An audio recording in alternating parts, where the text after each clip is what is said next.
Quero convidá-los a lermos em Hebreus,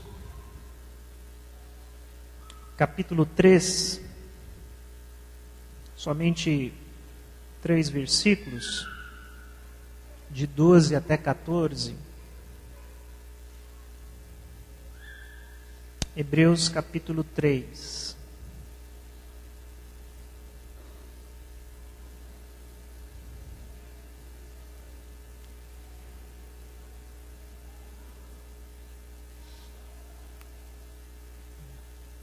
Assim diz: cuidado, irmãos, para que nenhum de vocês tenha o coração perverso e incrédulo, que se afaste do Deus vivo.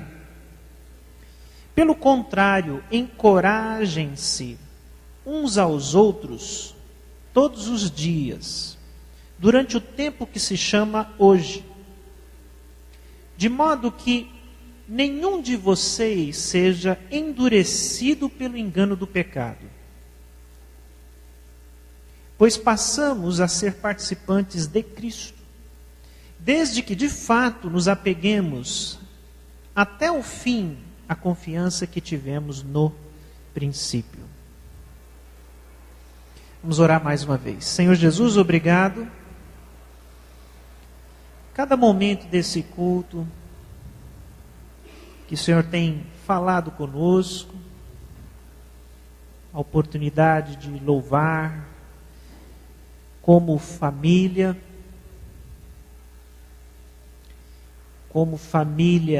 de sangue, como família também da fé.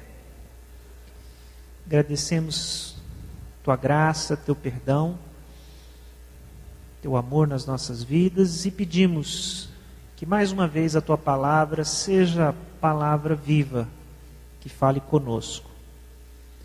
É o que eu peço no nome de Jesus. Amém. Amém. Esse texto que nós lemos é um texto que tem muitas coisas importantes, mas eu quero destacar algo deste texto, e também vamos ler juntos outros textos, que é a importância do cuidado mútuo. A importância do cuidar uns dos outros. Eu queria conversar um pouco com os irmãos sobre essa responsabilidade cristã, sobre essa responsabilidade da igreja.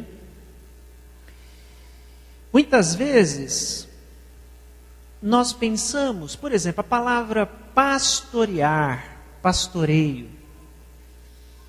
Uma palavra que, por exemplo, nós ligamos muitas vezes a uma função, um cargo, um título que a gente dá àquela pessoa que está ali na frente, né?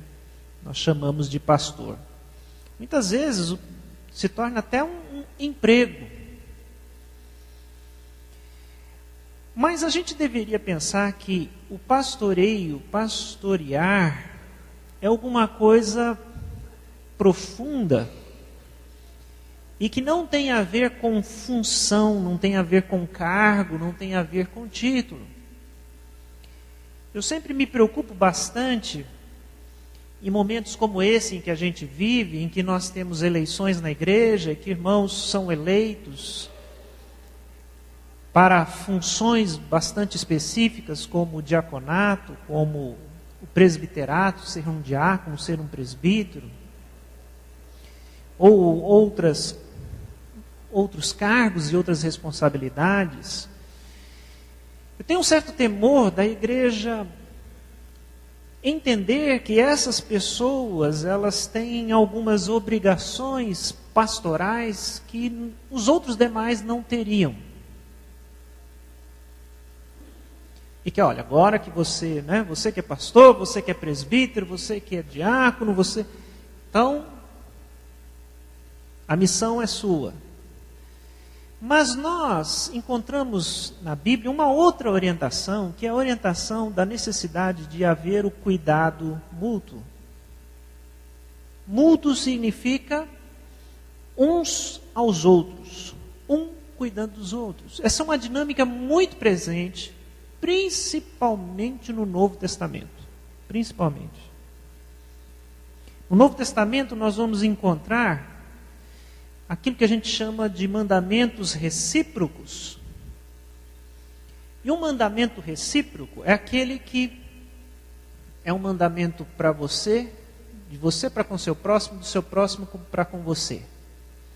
No Novo Testamento tem, se não me engano, 23 mandamentos recíprocos, do tipo, encorajem-se uns aos outros. Eu para com você, você para comigo. Aconselhem-se uns aos outros.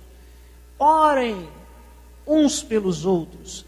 Suportem uns aos outros. Levem as cargas uns dos outros. Confessem os seus pecados uns para os outros. Sejam hospitaleiros uns com os outros. E por aí vai. São muitos. E muitos deles são verbos pastorais. Que tem a ver com esse trabalho. Né? Cuidar, suportar, amar, aconselhar, ensinar.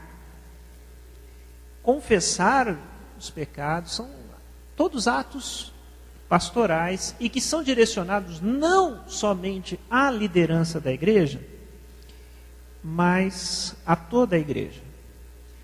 E aí a gente entende que a igreja em si, a comunidade cristã, já promove um ambiente para que aconteça o pastoreio mútuo. Eu queria olhar com vocês, pensando aqui do texto que nós lemos, verso 13, um aspecto desse pastoreio mútuo, e pensar com vocês a importância dessa atitude no nosso meio para o nosso crescimento, como igreja, como comunidade e como indivíduos. E eu escolho a palavra encorajar. E essa ação pastoral que precisa estar dentro da nossa comunidade. Aqui o autor de Hebreus vai nos dizer, e vai nos exortar, e vai nos encorajar. Né? Encorajem-se uns aos outros todos os dias. Depois nós vamos voltar um pouquinho ao contexto em que ele está dizendo isso. Mas esse é um ato pastoral dos mais importantes da nossa dinâmica de igreja. O aprender a encorajar um ao outro. A gente pode... O que é encorajar, né? Literalmente, dar coragem. Motivar. Incentivar. Em alguns aspectos, nós usamos no contexto de elogiar, reconhecer. Então, encorajar é alguma coisa extremamente positiva. Isso é muito interessante porque essa palavra ela foi traduzida na Bíblia, em muitos momentos, talvez na versão que você tenha, está ali, exortem-se uns aos outros todos os dias. A palavra que aqui a gente tem como encorajar, também já foi traduzida como exortar. E eu não sei que contexto, que sentido para você tinha essa palavra exortar. Mas nem sempre a gente entendia como essa possibilidade de encorajar, de dar coragem. Muitas vezes o sentido era até um pouco diferente para nós, ou pelo menos para mim. Eu sempre ouvi o exortar ou a exortação como muito mais uma bronca, vamos dizer assim, uma chamada de atenção, que também é um sentido presente dentro do encorajamento, por que não? Mas a palavra encorajar, eu acho que ela transmite algo extremamente positivo para nós e que nos ajuda muito. Se nós tivéssemos fazer uma definição de que é um encorajamento cristão, e eu acho importante a gente fazer isso, porque eu ainda vou dar alguns exemplos, mas encorajar por encorajar não é exatamente aquilo que a gente precisa. A gente precisa de um encorajamento cristão. Então é preciso saber claramente o que é esse encorajar dentro do contexto cristão. Eu digo isso porque... Por que encorajamento por encorajamento não é exatamente alguma coisa que vá nos ajudar? Porque nós vivemos numa sociedade onde existe o que a gente chama de autoajuda. Ou seja, encorajar e motivar as pessoas não é exatamente uma novidade para a sociedade onde a gente vive. Se você entrar numa livraria e você vai numa seção chamada assim, autoajuda, você vai ter dezenas e dezenas de livros tentando te motivar a alcançar objetivos na sua vida, a você ser uma pessoa de repente mais alegre, que tenha sucesso, que seja um empreendedor. E não vai ser a Bíblia que vai ser mais um livro a te incentivar com essa mesma linguagem. Não. O encorajamento cristão, ele é diferente, diferenciado, ele tem um sentido próprio. Eu definiria da seguinte forma: encorajamento cristão: estimular outros a perseverarem em direção a Cristo, buscando a maturidade em todas as áreas de sua vida, tendo como modelo o próprio Jesus.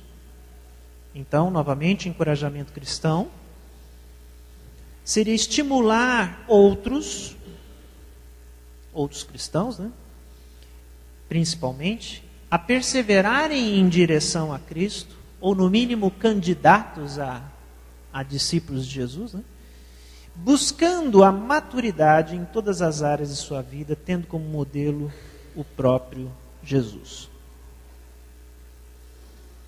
Então, é nessa direção que vai o que a gente pode chamar de encorajamento cristão. Eu queria dar 3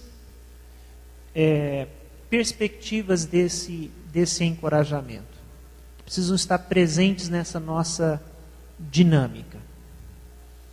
Em primeiro lugar, fazer o bem é sempre melhor. O encorajamento cristão, ou dentro do contexto cristão, é o encorajar as pessoas no caminho do bem. Isso é muito importante, meus irmãos. Nós não estamos aqui para simplesmente, como é dito popularmente, levantar a bola das pessoas. Não é um compromisso com a autoestima das pessoas. E isso é importante dizer, porque é exatamente isso que é a preocupação da nossa sociedade. Agora, quando a gente quer encorajar ou promover o crescimento do outro, do nosso irmão, eu vou fazer isso na perspectiva de quem exalta o bem e o bom. Deixa eu dar um texto aqui que é importante dentro desse contexto que a gente está falando. Gálatas 6, versos 9 e 10. Paulo diz aos irmãos lá em Gálatas: e não nos cansemos de fazer o bem, pois no tempo próprio colheremos, se não desanimarmos. Portanto, enquanto temos oportunidade, façamos o bem a todos, especialmente aos da família da fé. Irmãos, que texto precioso esse. Vou repetir aqui para a gente. E não nos cansemos de fazer o bem, pois no tempo próprio colheremos, se não desanimarmos. Portanto, enquanto temos oportunidade, façamos o bem a todos, especialmente aos da família da fé. Em primeiro lugar, como nos chama a atenção essa exortação de Paulo, esse encorajamento a não nos cansarmos de fazer o bem. Martin Lloyd Jones, no seu livro Depressão Espiritual, onde ele vai fazer essa análise do que é depressão, e ele faz isso no contexto do século passado, talvez até antes da depressão se tornar a doença mais comum da nossa época, da nossa era. Ele escreveu um livro precioso sobre depressão espiritual, ou seja, dos aspectos espirituais da depressão. E, analisando esse texto, Lloyd Jones vai dizer que esse é o cansaço mais perigoso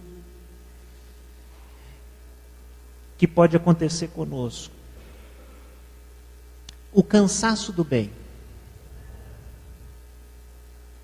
E algo no qual o cristão, aquele que segue a Jesus, está exposto. O cansar de fazer o bem, o cansar de ser bom, de optar pelo bem. E é interessante como as Escrituras vão sempre nos apontar que esse é um caminho, sim, de perseverança. Fazer o bem, viver no bem, é alguma coisa que não vai adiantar nada se for uma opção sua para um momento só da sua vida. Ele tem que ser algo para a vida toda, algo que, quando a gente olha a nossa vida da perspectiva dela completa, está ali essa opção por Deus, por Cristo, por seguir a Jesus, por fazer o bem, por amar as pessoas, por fazer o bem a todos. Nós vivemos num tempo onde as pessoas têm se tornado, assim, não sei, cada vez mais egoístas, pensando em si mesmas.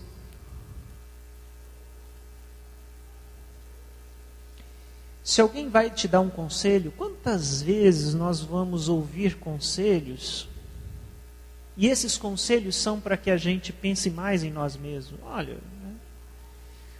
Os conselhos que as pessoas querem dar são conselhos sobre aquilo que é mais fácil, aquilo que é mais rápido, aquilo que é mais barato, sempre de alguma forma para tirar algum tipo de vantagem ou nos livrar de algum tipo de dor ou de esforço. E as pessoas, a sociedade pensa que está se ajudando fazendo isso. Mas ser cristão é optar muitas vezes pelo caminho mais difícil. Por quê? Porque simplesmente é o certo. É o bem. É o bom. E é esse o caminho que eu tenho que trilhar. É isso que Deus espera de mim. Só que Ele espera isso de mim hoje e espera de mim isso amanhã e depois. Por isso é necessário a perseverança. Nós vamos colher, mas a gente tem que ter paciência. É preciso fazer o bem a todos, e principalmente, especialmente, aos da família da fé. Encorajamento cristão tem tudo a ver com a gente ajudar o nosso irmão a continuar no caminho, a não deixá-lo desanimar ou desviar. Tem tudo a ver com isso.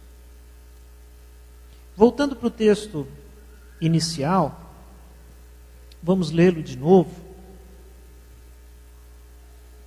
porque o contexto do encorajamento está dentro desse cuidado com o outro, para que o outro não se perca, e nós mesmos também.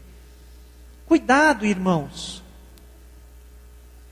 para que nenhum de vocês tenha o coração perverso e incrédulo, que se afaste do Deus vivo.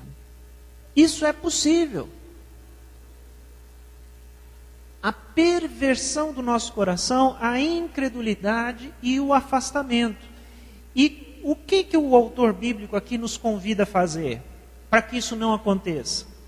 Pelo contrário, encorajem-se uns aos outros todos os dias, durante o tempo que se chama hoje, de modo que nenhum de vocês seja endurecido pelo engano do pecado. Pois passamos a ser participantes de Cristo, desde que, de fato, nos apeguemos, o quê? Até o fim, a confiança que tivemos no princípio. Então, a lógica aqui, meus irmãos, vamos supor que a gente esteja numa corrida. Estejamos todos numa corrida. A questão não é tanto se você está na frente ou se você está um pouco mais atrás, se você é mais rápido, se você já avançou até um certo ponto. A questão, o convite é: você não pode parar. Tem que ir até o final. Essa caminhada é uma caminhada que temos que caminhar juntos. E se você parar no meio do caminho, já fui até a metade, está muito bom. Acho que não consigo fazer esses últimos quilômetros. Não, só vale se todo o trajeto for feito. Assim é a caminhada com Cristo. Não dá para parar no meio do caminho, não dá para voltar atrás. Tem que se terminar o percurso. Tem que se ir até o fim. Por isso a gente tem que encorajar um ao outro no caminho de Deus, no caminho de entender que o bem vale a pena. O bem, o bom, o belo, aquilo que é de Deus vale a pena. Um dos textos preciosos de Jesus, e é com ele que ele começa a sua sessão de ensinos, que a gente chama de o Sermão da Montanha, são as chamadas bem-aventuranças.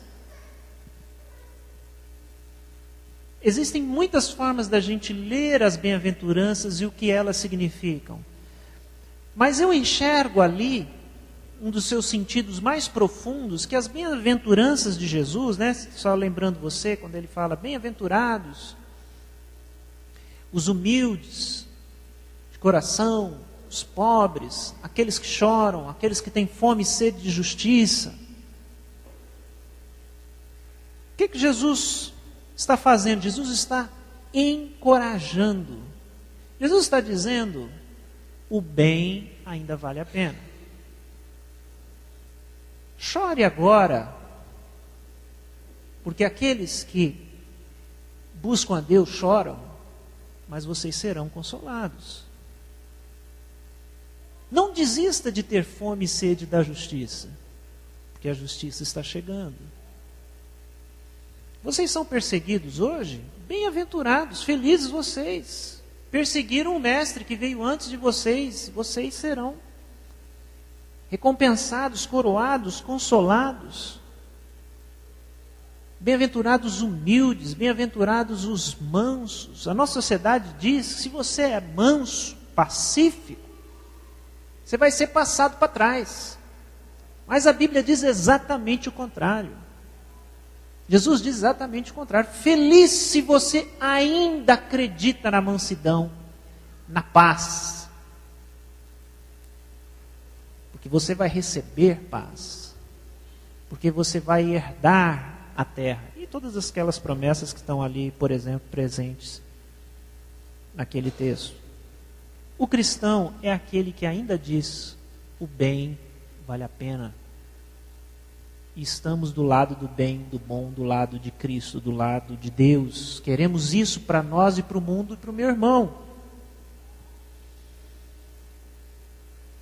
Se a gente não diz isso uns para os outros o tempo todo, o desânimo é uma realidade, uma possibilidade. Eu preciso do meu irmão para me dizer: continue, siga em frente, vale a pena. Eu consigo ver o que você está buscando.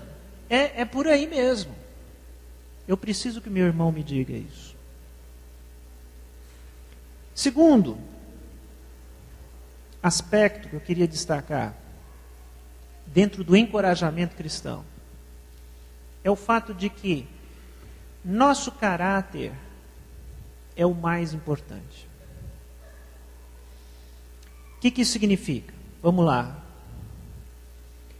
Em que aspectos nós encorajamos uns aos outros? Dentro da perspectiva de encorajamento cristão. Nas questões de caráter, principalmente. Um outro momento aqui de Hebreus, o autor nos diz: e consideremos uns aos outros para nos incentivarmos ao amor e às boas obras.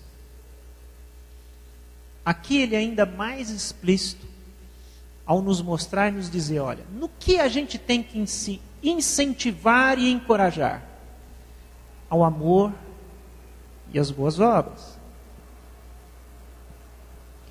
Ou seja, encorajamento cristão tem a ver com o quanto nosso interior está transformado pela palavra de Deus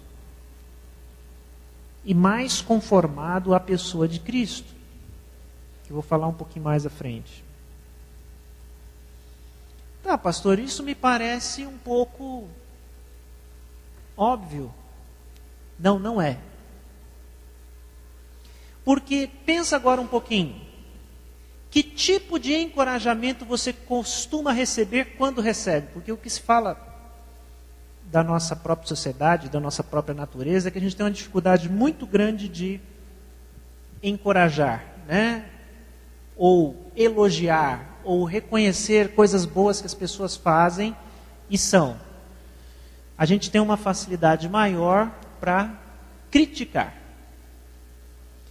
Mas vamos dizer que a gente ainda se encoraje de alguma forma, elogie de alguma forma de vez em quando. Socialmente, qual é esse reconhecimento que a gente recebe e presta ao outro?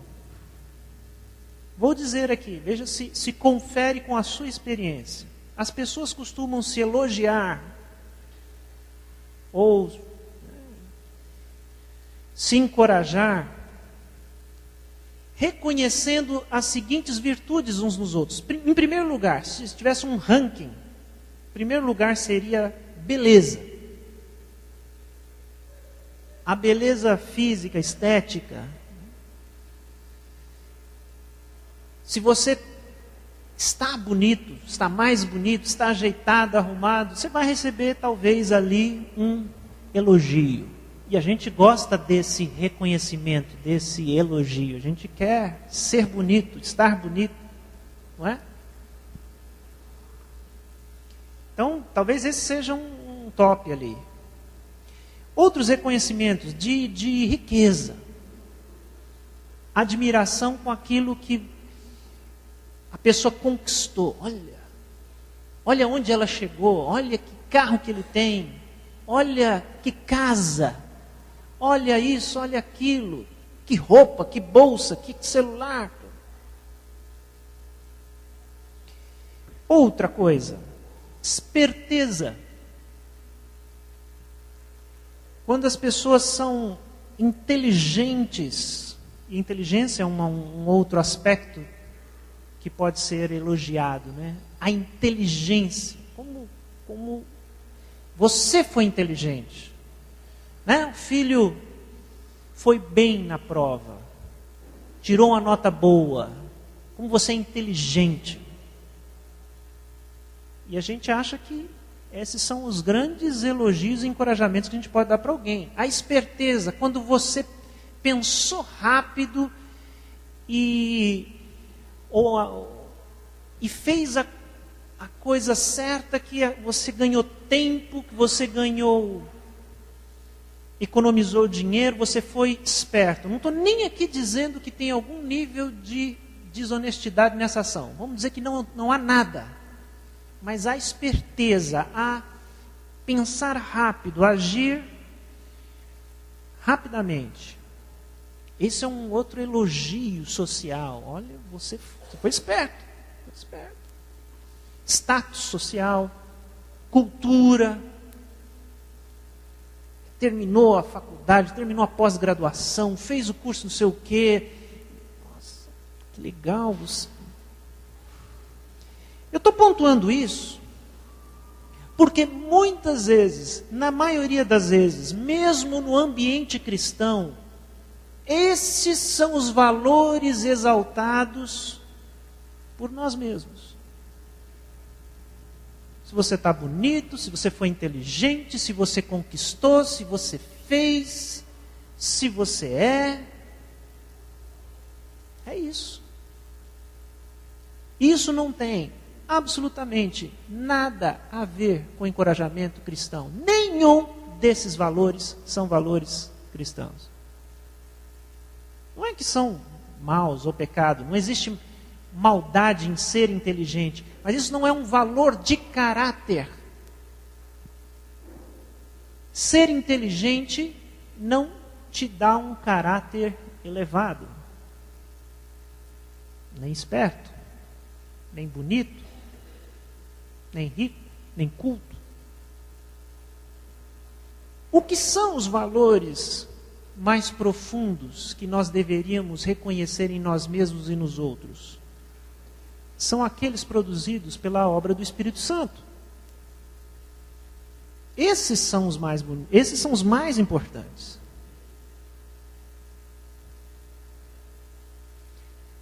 Para dar alguns exemplos. Quais são algumas ações nossas que deveriam ser reconhecidas e encorajadas? Se uma pessoa consegue perdoar verdadeiramente, isso é uma ação cristã altamente recomendável. E quando eu encontro um irmão que consegue exercer o perdão, eu deveria ser o primeiro a chegar até ele e encorajá-lo. Nem sempre isso é claro para nós. De perceber o ato cristão e dizer, é isso. Queria ser assim. Olha, a sua atitude demonstrou uma capacidade de perdão que me provocou admiração. Isso é alguma coisa que é o que Jesus espera de nós. Isso é muito bom. Quando a pessoa se mantém, por exemplo, de uma forma íntegra, honesta, age com integridade, age com honestidade, isso é alguma coisa que precisa ser reconhecido, exaltado. Quando se honra e se serve o próximo, alguém fazer alguma coisa simplesmente pelo ato de servir, um ato de amor, sem outros interesses. Quando a gente ama de forma altruísta, ou seja, altruísta significa dar prioridade para outra pessoa, mais do que a nós mesmos. Quando alguém demonstra temor a Deus, reverência, zelo com Deus. Estou dando alguns exemplos do que é caráter cristão, demonstração de amor. Então, quando eu falo de encorajamento cristão, e essa é uma lição muito básica e clara, mas eu queria que isso ficasse gravado na sua mente. quando a Bíblia nos diz encorajem-se uns aos outros, ela não está dizendo para você dizer para o seu cônjuge. Isso é um anti-encontro de casais. Eu estou falando exatamente com uma palestra de casais, não diria. Né? A Bíblia não está dizendo, fale para o teu cônjuge como ele é bonito, bonita, está hoje. É uma brincadeira. É claro que qualquer elogio tem sua validade. Mas não é isso, encorajamento não é isso. Encorajamento cristão é quando a gente vê a virtude cristã no outro. E o risco que nós, como comunidade cristã, corremos é a gente enxergar a inteligência do outro, a beleza do outro, mas deixar passar batido quando o outro age como Cristo. Quando alcança de fato o perdão, a honestidade, a santidade, a busca por Deus, a seriedade devocional, é isso que vale. Ou então a gente está agindo da mesma forma que o mundo. E nós temos os mesmos valores que o mundo, e não temos. Nós temos outros valores. Então a gente precisa aprender a se encorajar dentro dessa perspectiva.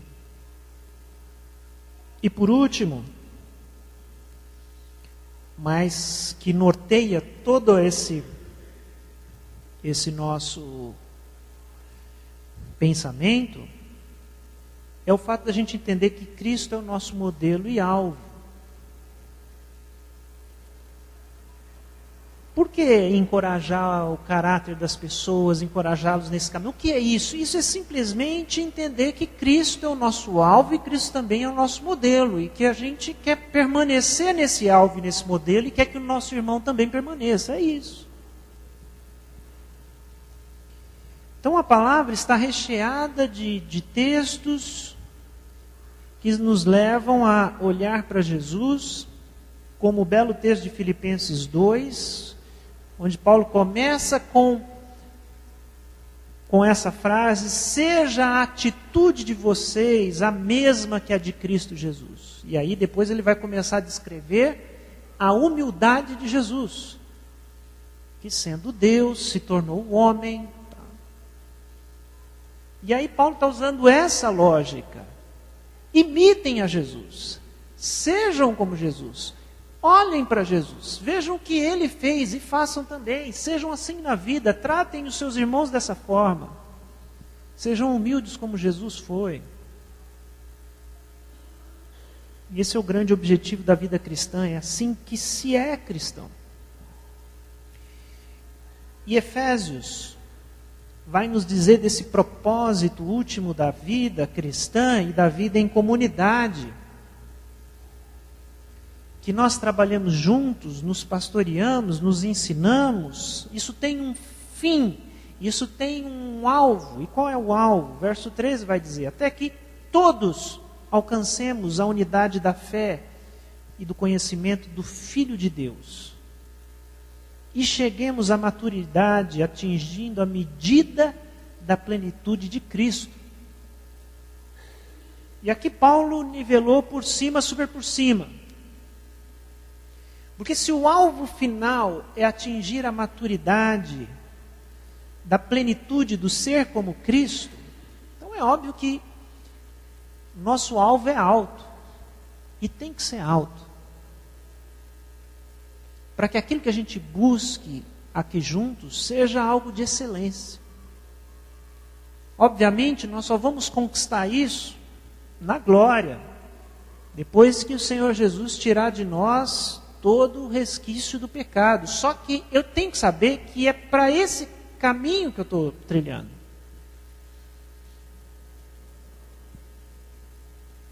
Tem muita gente que acha que salvação, não sei, é um barco que a gente entra, que uma vez que você entrou, pronto, acabou, agora eu estou sossegado, só estou esperando chegar lá no destino, no céu.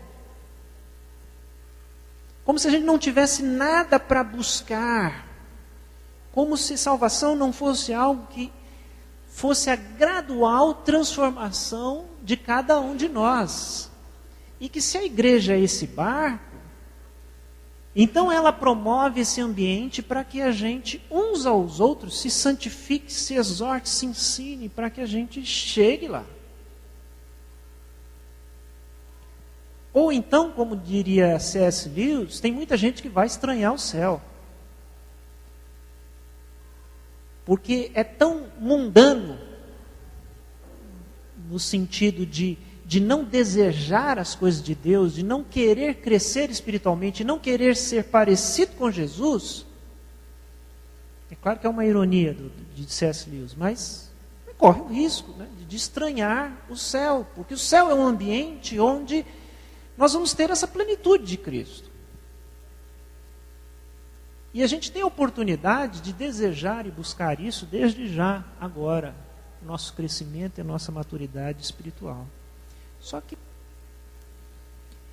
isso tem que, pelo menos, estar claro na nossa mente. O que nós queremos ser e de que forma a gente se ajuda a se tornar isso.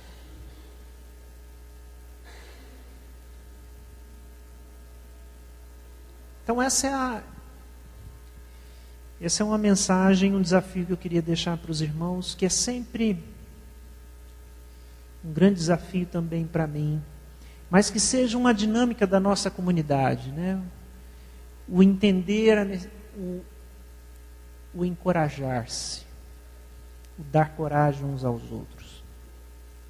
Eu nunca vou esquecer um encorajamento que eu recebi do presbítero Paulo, que já faleceu. Mais uma vez, nós estamos vivendo uma crise interna, um problema de liderança, algumas questões. Havia embate, havia tensão. E uma situação difícil. E eu lembro que Deus falou alguma coisa ao meu coração para eu recuar na minha posição e, enfim, achar uma solução para o conflito. Eu pensei, orei e falei, eu acho que é isso. E aí, acho que antes de compartilhar com a liderança, com os irmãos, eu compartilhei com o presbítero Paulo. Paulo, eu estou achando, estou decidindo fazer a seguinte questão. Em vez, nós temos esse conflito aqui, então eu vou recuar e vou propor uma questão alternativa e eu acho que talvez isso possa ajudar. E aí eu lembro que simplesmente do nada, o presbítero Paulo falou, olha, isso seria alguma coisa que Jesus faria. E aí, foi muito importante ouvir aquilo. E tanto que, né, eu sou um pastor, vocês tentam imaginar quantos encorajamentos, reconhecimentos a gente não acaba ouvindo por causa da própria posição que a gente tem. Mas eu nunca vou me esquecer dessa palavra. Porque um irmão viu uma atitude de Cristo em mim e ele apontou isso e disse, isso é uma coisa que Jesus faria. É muito importante que você faça exatamente isso, pastor. E aquilo me ajudou bastante naquele momento e é uma coisa que eu trago comigo. Nós precisamos aprender a nos ajudar uns aos outros, a nos encorajar uns aos outros, mas a enxergar Cristo uns nos outros. Porque muitas vezes o nosso irmão é Cristo, age como Cristo, faz o que é certo, mas nós nos silenciamos. E nós perdemos a oportunidade de praticar esse encorajamento cristão. que vale tanto para a pessoa que recebe quanto para nós mesmos, e que alimenta a dinâmica da comunidade. E que impede essa situação levantada lá em Gálatas, que Paulo fala do cansaço do bem. Isso é muito importante para que as pessoas continuem perseverando no caminho. Eu falo isso para os irmãos, creio que até pela minha responsabilidade e posição, cometo esse pecado constantemente, o de perder a oportunidade de dizer, você fez a coisa certa. Você foi cristão, você foi Cristo nisso. E admito isso. Mas que a gente possa enxergar essa oportunidade nas nossas vidas e entender um pouco dessa nossa missão de cuidar uns dos outros. Amém? Baixe sua cabeça, vamos orar juntos.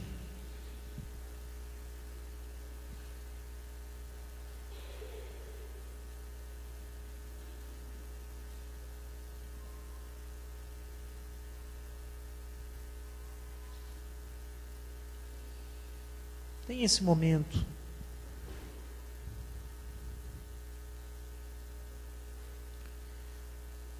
de reflexão, oração diante do Senhor.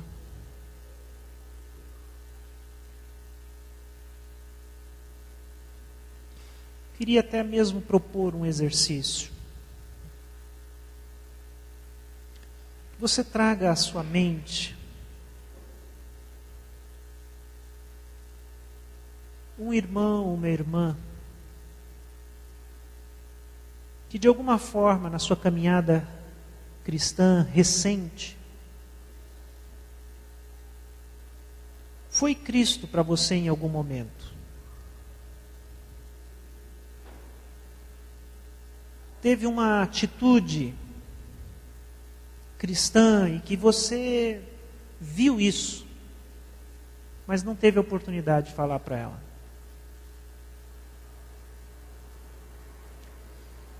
Sonde seu coração, sua mente, sua memória.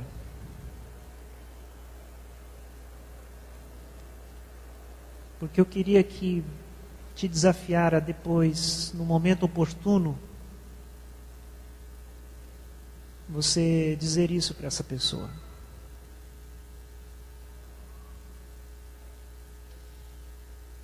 E quem sabe a gente fazer desse um hábito mais comum no nosso meio.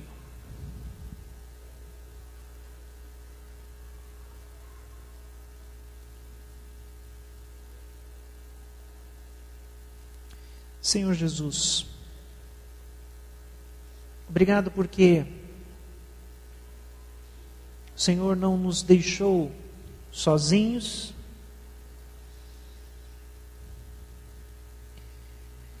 Teu Espírito está conosco, em nós. E o Senhor colocou os nossos irmãos do nosso lado. E o nosso irmão é aquele que nos abençoa. Nosso irmão é aquele que nos encoraja, nos incentiva, nos ensina, nos exorta.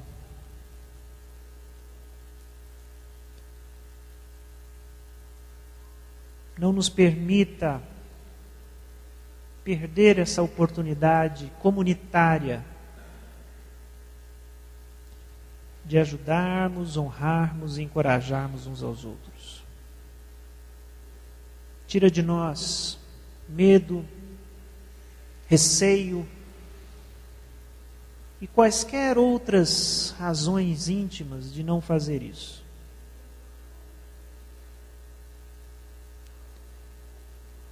Nos dá a pureza de coração de ver no nosso irmão a pessoa de Cristo e encorajá-lo a permanecer nesse caminho. Esse é o nosso pedido nessa noite. Faça isso conosco. Que Teu Espírito nos desperte, Senhor, nós oramos. No nome de Jesus. Amém.